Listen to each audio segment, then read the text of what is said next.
Commander Zara Eth stood near the large window of Unity Prime Station. Her forearms were crossed as she looked out at the stars. She was angry, and anyone who knew her could see it in the way she held herself. The station floated in space between several planets, and it served as a meeting place for all the different species in the galaxy.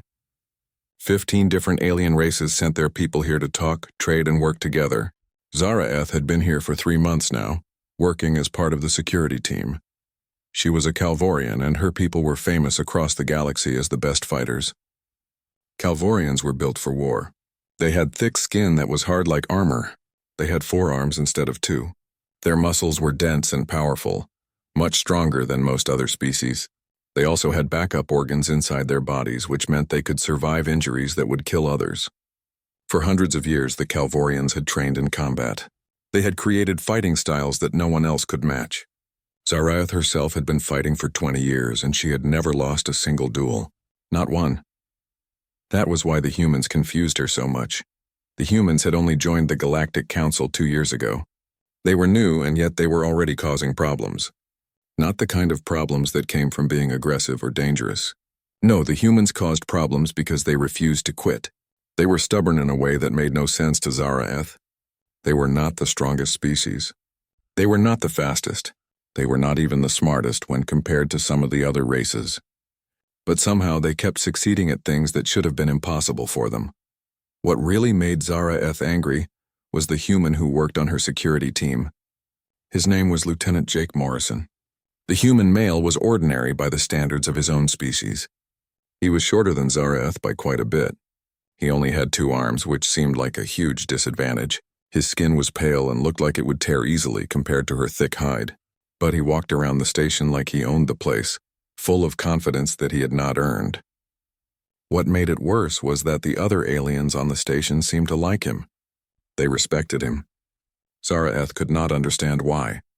Everything came to a head during the morning meeting with the security team. Captain Velthar was in charge of all security on the station. He was a Xanthari, which meant he had tentacles around his face and spoke in a voice that sounded like wind chimes. During the meeting, he told everyone about the upcoming trade summit. Important leaders from many worlds would be coming to the station, and security would need to be perfect. Then Captain Velthar made his announcement. Lieutenant Morrison will lead the security detail for the summit. Zara Eth felt her anger spike. She stood up quickly, her forearms uncrossing. "I am the senior combat officer here," she said, her voice coming out harsh even through the translator device that turned her clicking sounds into words everyone could understand. "This job should be mine." Captain Velthar's face tentacles moved in a way that might have been amusement. "Lieutenant Morrison has shown he can handle this. He will lead." Zara Eth wanted to argue more, but she knew it would do no good. The captain had made his decision. She sat back down and waited for the meeting to end, her mind already forming a plan. After the meeting finished, Zara Eth waited in the corridor outside. She knew Morrison would come this way. When he walked out talking to another human, Zara Eth stepped in front of him. The other human quickly left when she saw Zara Eth's expression. Morrison turned to face her. His eyes were strange, facing forward instead of to the sides like most species. It made him look like a predator, even though humans were not particularly dangerous compared to real predators in the galaxy. His face showed nothing, no fear and no anger. He just waited. "I challenge you to a duel," Zara Eth said. Her voice echoed off the metal walls.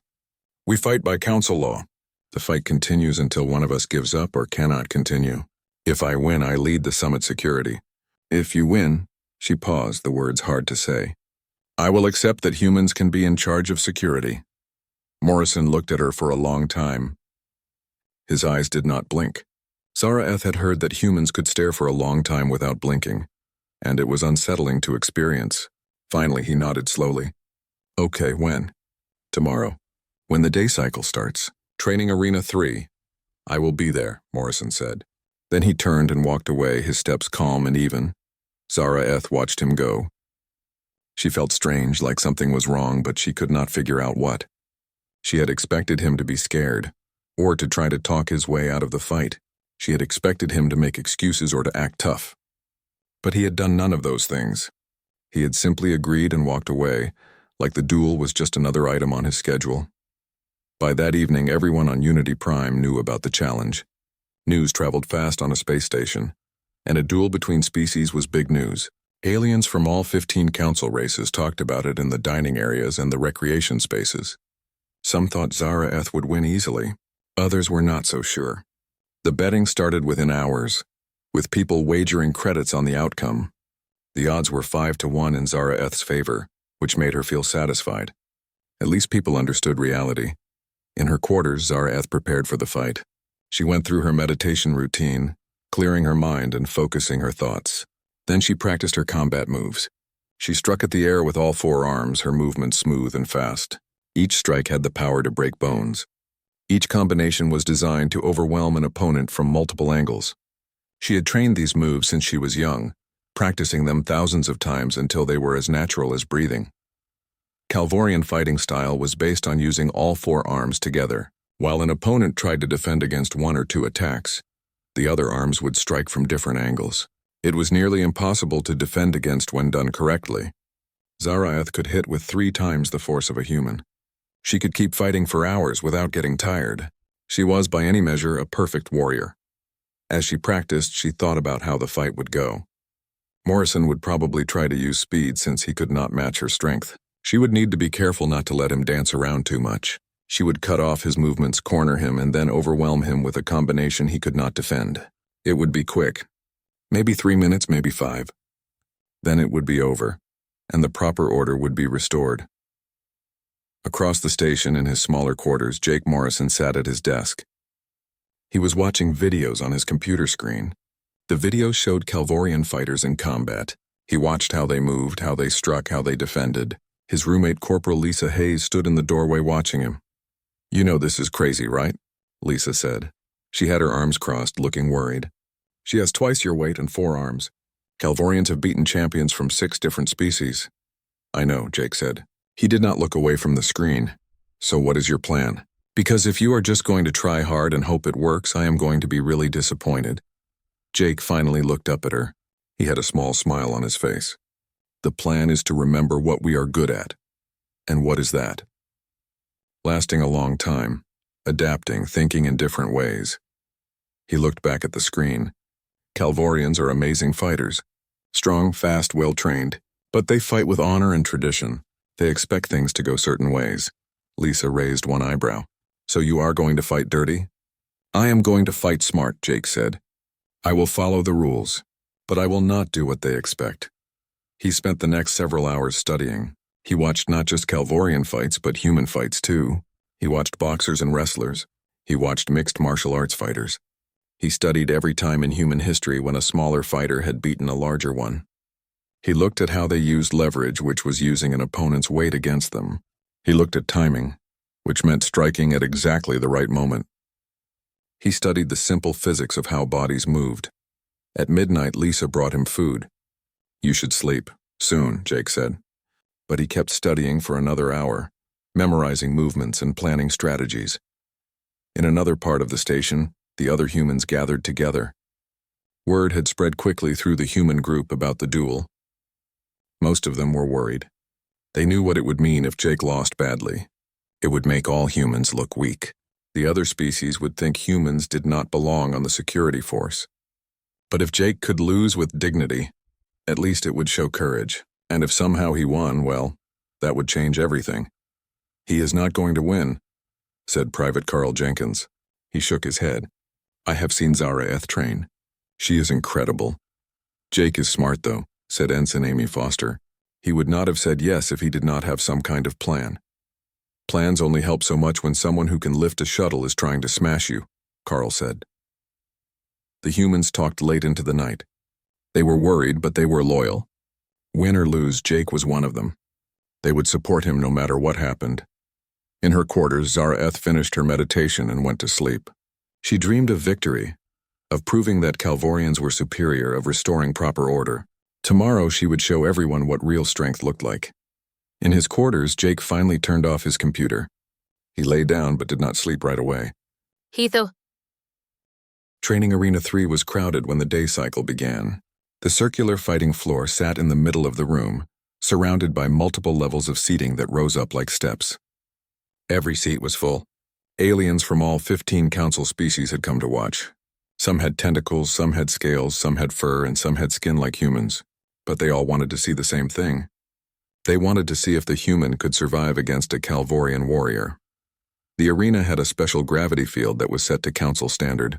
This meant the gravity was comfortable for most species, not too heavy and not too light.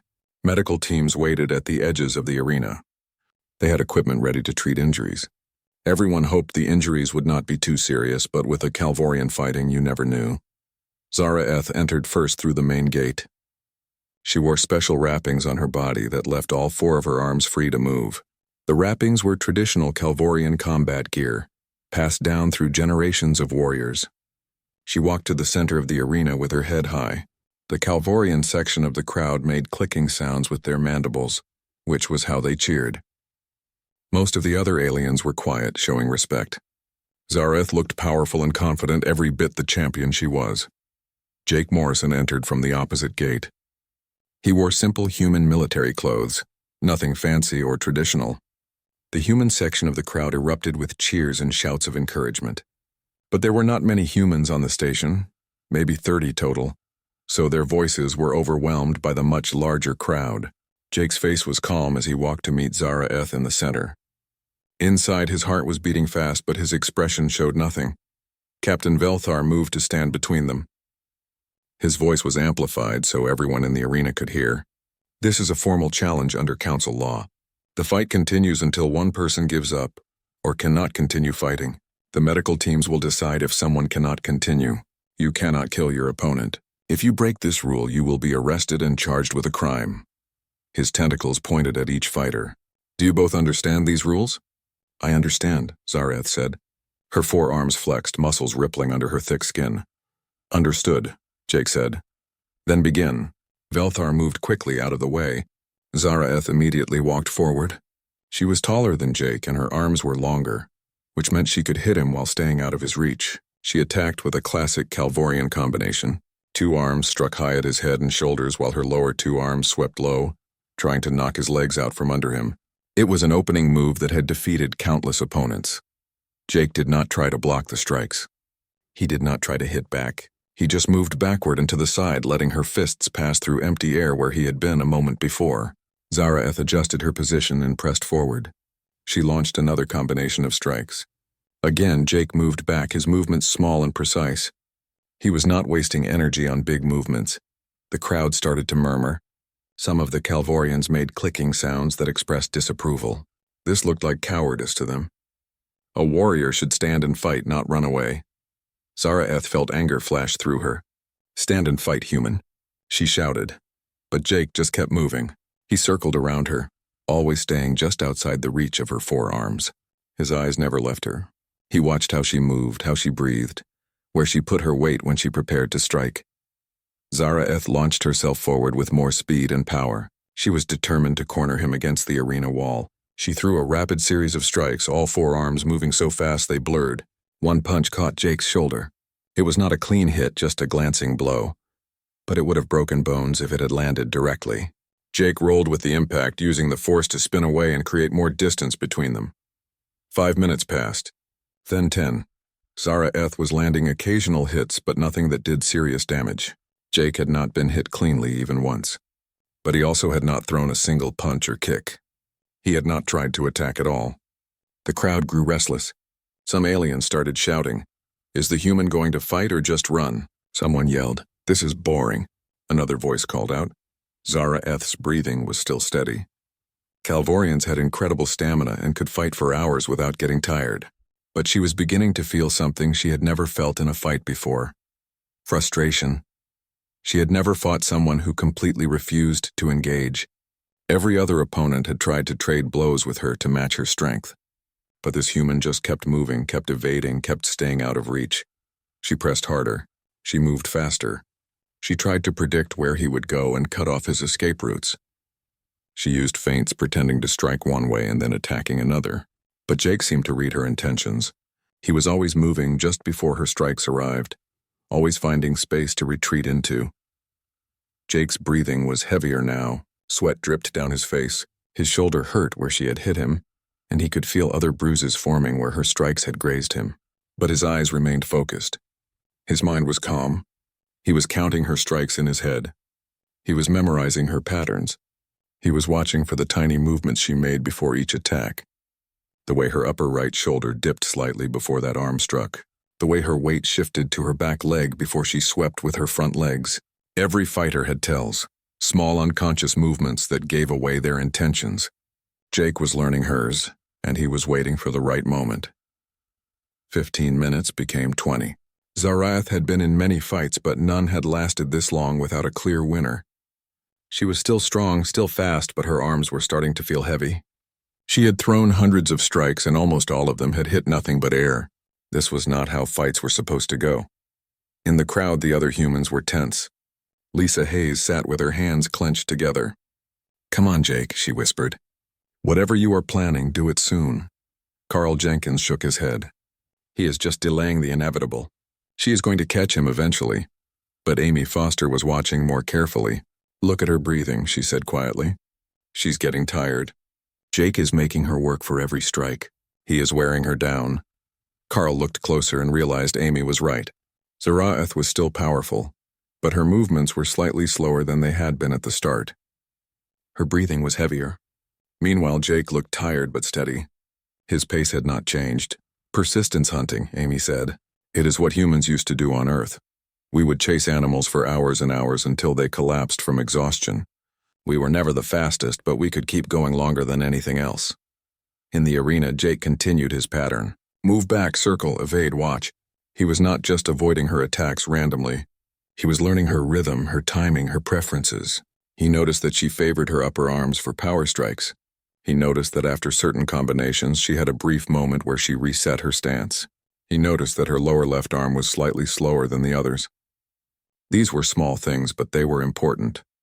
Zarath was beyond frustrated now. She was angry at herself for not ending this quickly. She was angry at the human for refusing to fight properly, and underneath the anger, in a place she did not want to acknowledge, she was worried. This was not supposed to be hard. She was supposed to win easily. But nothing about this fight was easy. She decided to take a risk.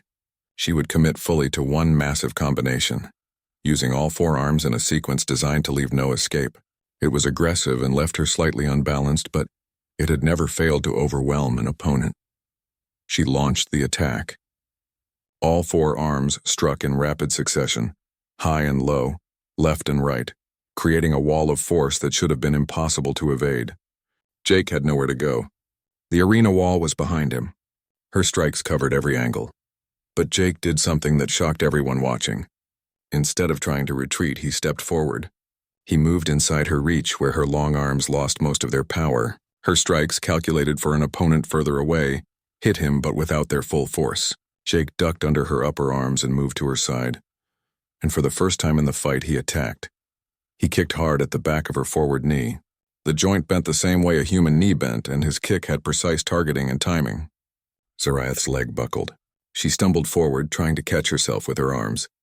But Jake was already moving. He grabbed her upper right arm, using her own momentum against her, and executed a throwing technique. It was a move from human martial arts using leverage and timing instead of strength. Zarath hit the floor hard. The impact knocked the air out of her lungs. The arena exploded with noise. Shocked shouts and clicks and whistles came from every species watching. A human had just thrown a Calvorian. Zarath's training took over. She rolled immediately, not allowing herself to be pinned or struck while she was down. But when she looked up, Jake was not pressing his advantage. He had moved back to a safe distance. He was breathing hard, his hands up in a defensive position, ready to continue. Zarath got to her feet. Her mandibles clicked rapidly, a sign of agitation. The human had actually thrown her. He had put her on the ground. The implications made her furious. She was a Calvorian champion. This should not have happened. She charged again, but the 30-minute mark passed. Zarath had been in fights before that lasted a long time, but those had been training exercises or ceremonial duels with strict rules and frequent breaks. This was different. This was continuous combat, and her body was telling her things she did not want to hear. Her arms felt heavy. Her breathing was labored.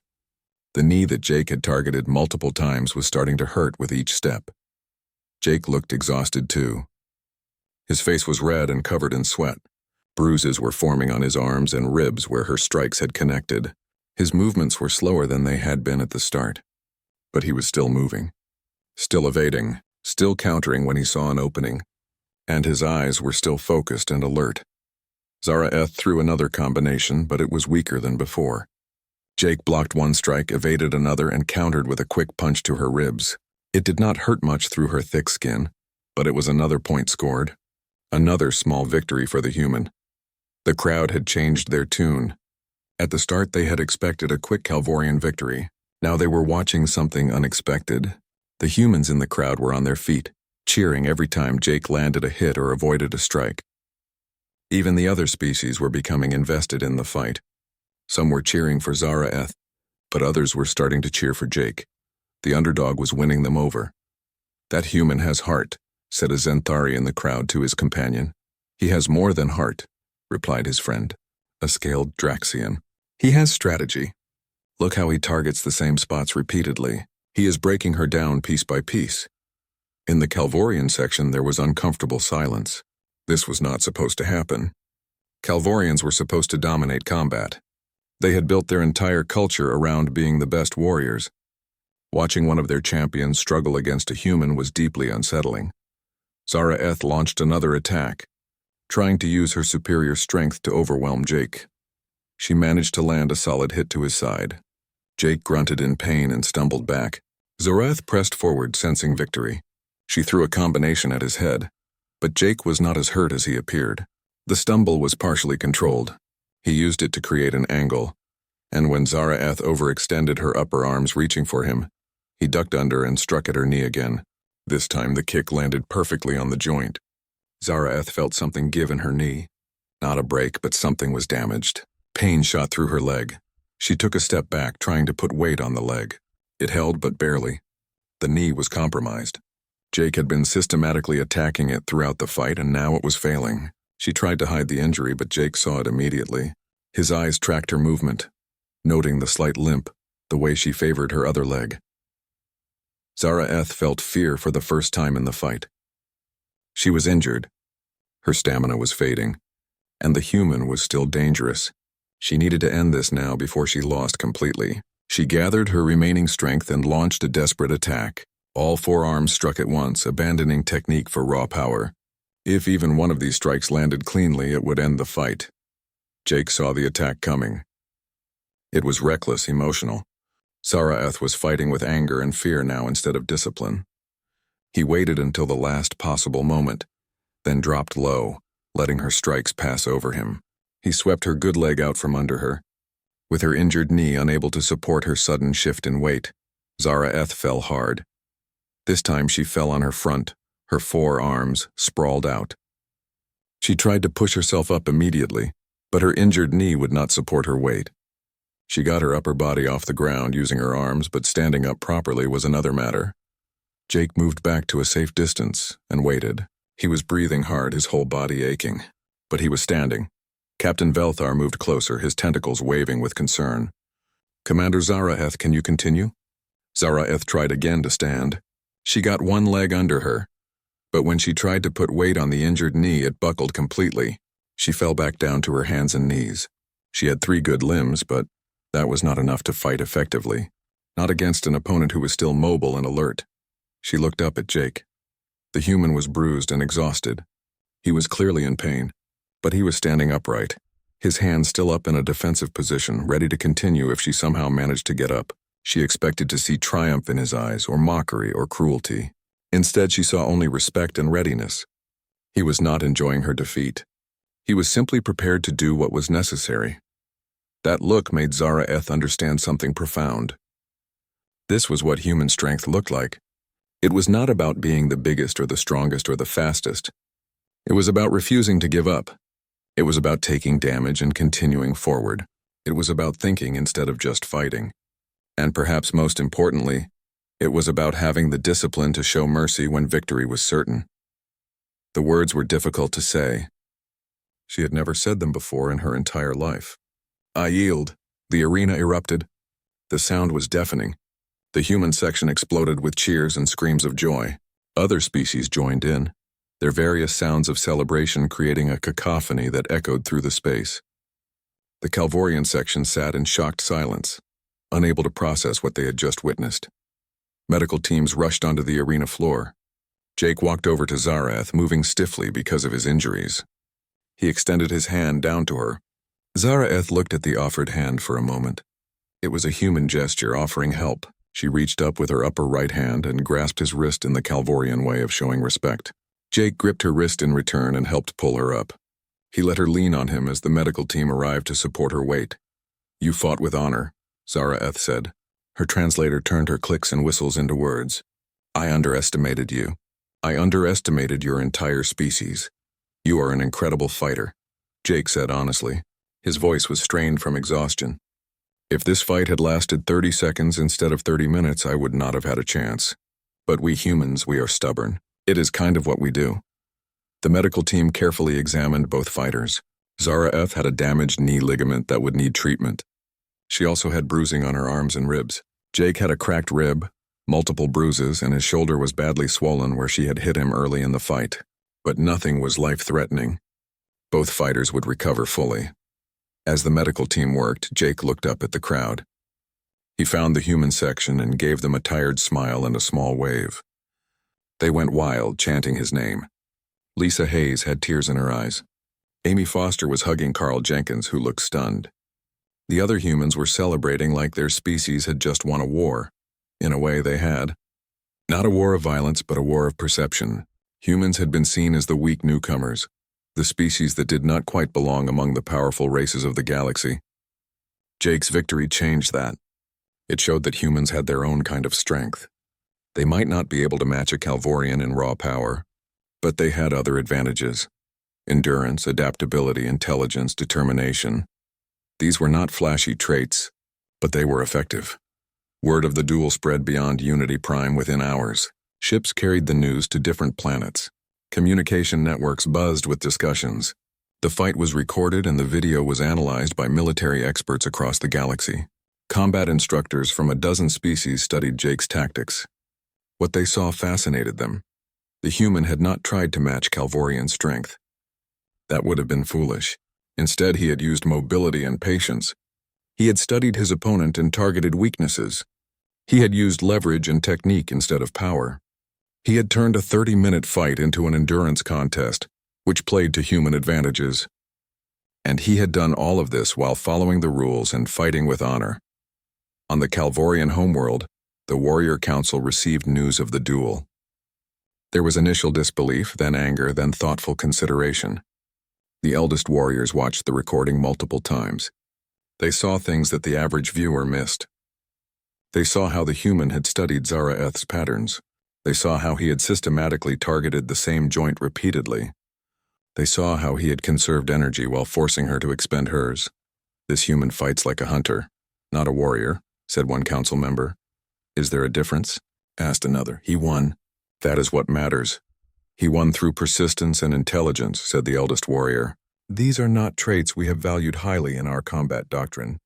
Perhaps we should." Back on Unity Prime, Jake was sitting in the medical bay with an ice pack on his ribs. Lisa sat beside him, still grinning. "You did it," she said for the 10th time. "You actually beat her." "I survived," Jake corrected. "If she had caught me cleanly even once, this would have ended very differently. But she did not." "Because you were smart." Jake nodded slowly. "I used what we are good at. Humans are not the strongest species in the galaxy. We are not the fastest or the toughest. But we can adapt. We can endure. We can learn and think and plan. And maybe most importantly, we do not give up." "You made us all proud," Lisa said quietly. "You showed them that humans belong here." Jake smiled, though it hurt his bruised face. "We have always belonged here. Now they just know it." In her own medical bay room, Zareth was thinking about. 2 days after the duel, the trade summit began. The security detail was tense because leaders from multiple planets were gathering on Unity Prime. Any mistake could cause diplomatic incidents or worse. Jake Morrison led the security team as planned, and working directly with him at her own request was Zara Yeth. The arrangement surprised many people on the station. Everyone had expected awkwardness or hostility between them after the duel. Instead, they worked together smoothly. Zareth had spent the past 2 days studying human combat techniques and human history. The more she learned, the more fascinated she became. On the first day of the summit, during a quiet moment between security checks, Zara-Eth approached Jake. They were standing in an observation area overlooking the main conference hall where ambassadors from different worlds were negotiating trade agreements. "I have been reading about your species," Zara-Eth said. Her translator turned her clicks into common language. Jake looked at her with interest. "Oh, what did you learn?" "That your people are strange," Zara-Eth said bluntly. "You chase prey animals for hours until they die from exhaustion. You drink alcohol, which is a poison. You keep predator animals as pets in your homes. You go into space in fragile metal containers powered by controlled explosions. By all logic, your species should not have survived. Yet you thrive," Jake smiled slightly. "When you put it that way, we do sound a little crazy." Zara-Eth's mandibles moved, and what Jake had learned was laughter. "Perhaps that is your greatest strength. You do not accept limitations as permanent. When you encounter something impossible, you see it as a challenge to overcome." "Is that a bad thing?" Jake asked. "No," Zara-Eth said thoughtfully. "I am beginning to think it is the most dangerous trait a species can have. Dangerous to your enemies, I mean." Over the next several days, as the summit continued, Zara-Eth and Jake developed an unexpected friendship. They talked during breaks, sharing stories about their respective cultures. Zara-Eth told Jake about Calvorian warrior traditions, about honor codes and combat rituals that went back thousands of years. Jake told her about human history, about wars and explorations and the long struggle of humanity to survive and advance. Zara-Eth was particularly interested in human combat sports. Jake showed her videos of boxing matches, wrestling competitions, and mixed martial arts fights. She watched small human fighters defeat larger ones through technique and strategy. She saw patterns that reminded her of how Jake had fought in their duel. "In my culture, we respect strength above all else," Zara-Eth said one evening. They were in the training room, and Zara-Eth was carefully exercising her healing knee. "The strongest warrior is the most respected, but I am starting to see that strength comes in many forms." "Physical strength is important," Jake agreed. He was practicing stretches, working out the soreness from his injuries. "But mental strength matters too. The strength to keep going when you want to quit. The strength to adapt when your first plan fails. The strength to learn from defeat." "I lost our duel," Zara-Eth said. "In my culture, that is a mark of shame." "In human culture, losing is just information," Jake said. "It tells you what you need to improve. Some of our greatest warriors lost many fights before they became great. Losing teaches you things that winning never can." This concept was new to Zara-Eth. Calvorian culture emphasized victory. Warriors who lost too often were not respected, not given important positions. But humans seemed to view defeat differently.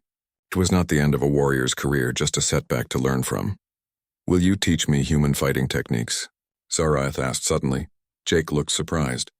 "Seriously? You want to learn from someone you could probably still beat in a fair fight?" "That duel was a fair fight and you won," Zara-Eth said firmly. "You have knowledge I do not. I want to learn it." So they began training together. Jake taught Zara-Eth the basics of human martial arts, how to use leverage to throw opponents much larger than yourself, how to target joints and pressure points instead of just hitting with maximum power, how to conserve energy and pick your moments. Zara-Eth was a quick learner. Her forearms gave her advantages that no human had. And when she combined Calvorian techniques with human strategies, she became even more formidable. In return, Zara-Eth taught Jake more advanced Calvorian combat techniques. She showed him how to read an opponent's body language, how to identify patterns and fighting styles. She taught him Calvorian conditioning exercises that pushed his endurance even further. Jake would never have a Calvorian's natural strength, but he could learn their discipline and knowledge. Word spread through the station about their training sessions. Other security personnel started watching. Some even asked to join in. Soon there were regular mixed-species training sessions happening in the arena. Humans learned from Calvorians. Calvorians learned from humans. Other species contributed their own fighting traditions. It became a melting pot of combat knowledge. One evening, after a particularly hard training session, Jake asked Zara-Eth a question that had been on his mind. "Why did you challenge me to that duel? Was it really about leading the security detail?" Zara-Eth was quiet for a moment, considering her answer. "Honestly, it was about pride. My people are taught that we are the greatest warriors in the galaxy, and we are by most measures. But then humans arrived. And you were confident in a way that irritated me. You had not earned your confidence through raw power. Yet you carried yourselves like equals. I wanted to prove that you were inferior. And now? Jake asked. Now I understand that there are many ways to be strong, Zara said. You are not inferior. You are different. And that difference is a strength, not a weakness. Their friendship became known throughout Unity Prime. It became a symbol of something larger than just two individuals getting along. It represented the possibility that different species could learn from each other, that cooperation was better than competition, that diversity made everyone stronger. The Calvorian homeworld took notice. The Warrior Council received reports about Zara training with a human, about her incorporating human techniques into her fighting style. Initially, there was disapproval from the more traditional council members, but the eldest warriors saw potential. Our combat doctrine has remained mostly unchanged for 500 years, the eldest warrior said during a council session. We have grown stagnant. These humans, they constantly evolve and adapt. Perhaps we should learn from them. A younger council member spoke up. But they are physically weaker than us. What can they teach us? The eldest warrior gestured to a screen showing footage of the duel. Watch again. The human did not try to match our strength. He used his strengths, intelligence, endurance, adaptability. He turned the fight into a contest that favored his advantages. This is wisdom we have not fully embraced. We rely too much on power and not enough on strategy. The debate continued for hours, but eventually a decision was made. Calvorian combat schools would begin studying human tactics. They would not abandon their traditions, but they would expand them. It was a significant shift in thinking for a species that had believed they had perfected warfare. Back on Unity Prime, Jake received a message from Earth. It was from his old military instructor, a grizzled veteran who had trained Jake years ago. The message was simple. Saw the video. You made us all proud. You proved that being smart is just as important as being strong. Remember, we might not be the biggest or the toughest, but we are human. We endure. We adapt. We win. Keep showing them what we are capable of. Jake showed the message to Zara. She read it carefully. Your people have a strong identity. You take pride in your persistence, and we have to, Jake said. We do not have natural armor like some species. We do not have 4 arms or enhanced strength or toxic breath or any of the physical advantages others have. All we have is our minds and our refusal to quit. So yeah, we take pride in that. It is what makes us human. Zara nodded slowly. Every species has their strength. Calvorians have physical power. Synthari have telepathic abilities. Draxians have regeneration. And humans have persistence and adaptability. These are not lesser strengths. They are simply different. I think you just described the whole point of the Galactic Council, Jake said with a smile. We are all different. We all have different strengths. When we work together, we become stronger than any species could be alone. The trade summit concluded successfully with no security incidents. Jake's leadership was praised by Captain Velthar and the visiting dignitaries. But more importantly, something had changed on Unity Prime. The different species were looking at each other differently. Humans were no longer seen as the weak newcomers. Calvorians were no longer seen as unbeatable. Everyone was starting to understand that they all had something to contribute. In the days following the summit, Zara made a decision. She requested a meeting with Captain Velthar and formally recommended that Jake be promoted to head of security operations. Velthar was surprised by the recommendation coming from her. You are senior to him, Velthar said, his tentacles waving with curiosity. You could take this position yourself. I could, Zara agreed. But I have learned that leadership is not about being the strongest or the most senior. It is about being the best choice for the job. Jake has earned the respect of every species on this station. He leads by example. 6 months passed since the duel. Unity Prime had become a different place. The various species that worked on the station interacted more freely now. Training sessions mixed different species together regularly. The dining areas saw Calvorians eating with humans, Synthari chatting with Draxians, species that had barely acknowledged each other before now forming friendships. Jake Morrison's promotion had worked out well. Security incidents had decreased significantly. The different species working together covered each other's weaknesses and amplified their strengths. But the changes went deeper than just security protocols. The duel had sparked something larger. It had made everyone question their assumptions about strength and ability. Zara received a message from the Calvorian homeworld. The Warrior Council wanted her to return home and speak to combat instructors at the primary military academy. They wanted her to teach what she had learned from humans. It was a tremendous honor, and Zara felt both pride and nervousness about it. Before she left, she met with Jake one final time in the training arena. They had been training together regularly for months, and their fighting styles had evolved. Zara now incorporated human techniques seamlessly with her traditional Calvorian moves. Jake had learned enough Calvorian methods that he could hold his own against opponents much larger than himself. "I will miss these sessions," Zara said as they finished their warm-up exercises. "How long will you be gone?" Jake asked. "Several months at least. Perhaps longer if the Warrior Council wants me to travel to multiple academies." She paused. "I am nervous. Teaching is not something I have done before." "You will do great," Jake assured her. "Just teach them what you learned. That there are many ways to be strong. That learning from others does not make you weaker. It makes you better." "What if they do not listen? Many Calvorians are set in their ways. They believe our methods are already perfect," Jake smiled. "Then show them the video of our duel. Show them how a human half your size put you on the ground. Not to shame you, but to prove that there is always something new to learn." Zarath's mandibles clicked with laughter. Yes, that would certainly get their attention. The proud warrior commander defeated by a human. It will be humbling. "Humility is underrated," Jake said. "Some of the strongest people I have known were also the most humble.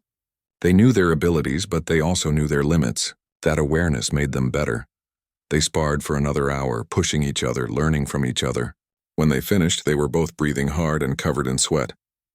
But they were also smiling. This was no longer about proving anything. It was about mutual growth and respect. The next day, Zara departed for the Calvorian homeworld. She carried with her extensive documentation of human combat techniques, training methods, and philosophical approaches to warfare. But more importantly, she carried a new perspective on what it meant to be a warrior. The Calvorian homeworld was a harsh place, much heavier in gravity than Unity Prime. The planet had produced warriors because it demanded strength just to survive. The military academy was located in the mountains, a massive complex of training grounds and classrooms carved into the rock itself. Zara stood before a class of young warriors. They looked at her with respect but also curiosity. Everyone had heard about her duel with a human. Some viewed her loss as shameful. Others were intrigued that she had yielded to a supposedly inferior species. "I am here to teach you about human combat techniques," Zara began.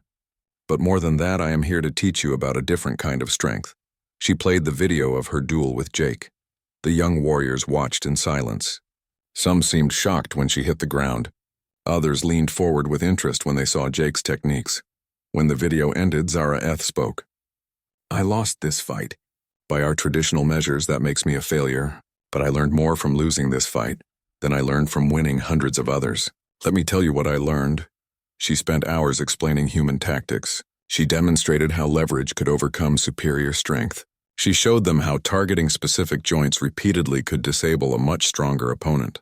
She taught them about endurance fighting, about making battles last long enough that persistence became more important than power. But she also taught them something deeper. Humans are not physically superior to us. In a contest of pure strength, we would win every time. But they rarely engage in pure tests of strength. They fight smart. They adapt. They use their minds as much as their bodies. This is not weakness. This is intelligence.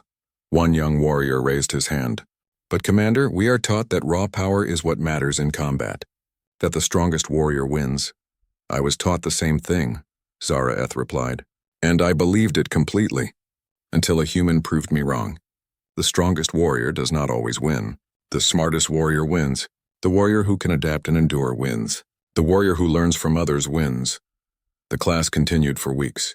Zara taught traditional Calvorian techniques but incorporated human concepts. She taught them to think like humans, to see every limitation as a challenge to overcome rather than an impossible barrier. The young warriors were receptive.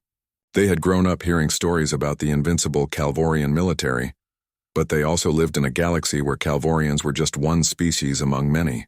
They understood that adaptation was necessary. Meanwhile, back on Unity Prime, Jake was dealing with challenges of his own. A delegation from a species called the Vorath had arrived. The Vorath were known for being aggressive and territorial. They were new to the Galactic Council and clearly resented having to follow rules set by others.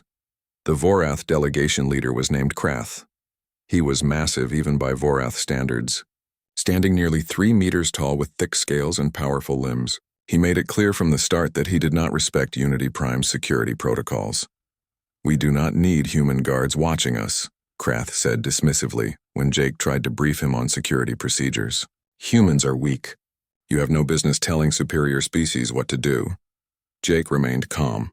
"These protocols apply to everyone on the station. They are for everyone's safety, including yours." "We Vorath provide our own safety," Krath said. His translator made his growling voice sound even more intimidating. "We do not need protection from lesser beings." Jake could have escalated the situation. He could have pulled rank or made threats. Instead, he simply said, "Understood. The protocols still apply, but I hope your stay here is productive and safe." He walked away, leaving Krath looking somewhat confused. The Vorath leader had expected an argument or a fight. Instead, he got professional courtesy. Over the next few days, the Vorath delegation caused minor problems. They ignored traffic patterns in the corridors. They were loud and disruptive in shared spaces. They intimidated members of other species, but they did not do anything serious enough to warrant action beyond polite warnings. Then came an incident that could have turned dangerous.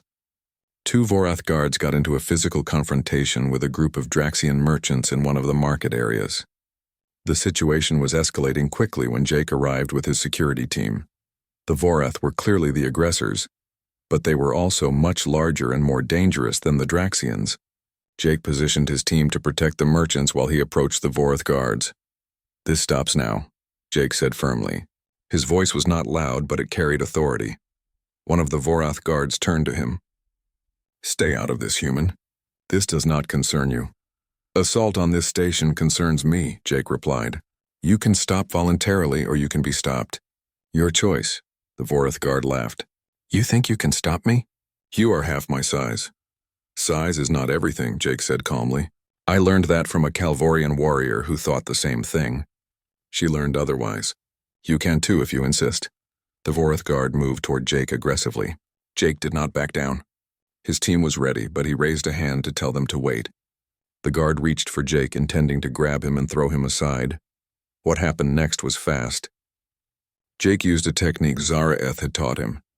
He redirected the guard's momentum, used his weight against him, and put him face down on the floor in a control hold. The entire move took less than 3 seconds.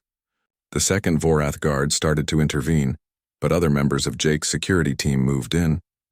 They included a Calvorian, a Zenthari, and another human. The message was clear. Touch Jake and you fight all of them. Krath arrived moments later, drawn by the commotion. He saw one of his guards on the ground, controlled by a human half his size. His expression was difficult to read, but Jake thought he saw surprise and perhaps a hint of respect. "Release him," Krath ordered. Jake let the guard up. The Vorath guard looked humiliated but also thoughtful. He had just been neutralized by someone much smaller than himself. "Your guard initiated physical contact with station residents," Jake said to Krath. "That is a violation of station law. I could arrest him, but I will give you one warning instead. Control your people or I will do it for you." Krath studied Jake for a long moment. "You are confident for such a small creature." "Confidence comes from knowing what you are capable of," Jake replied. "I know what I can do, and I know what my team can do. We do not need to be the biggest or the strongest to be effective.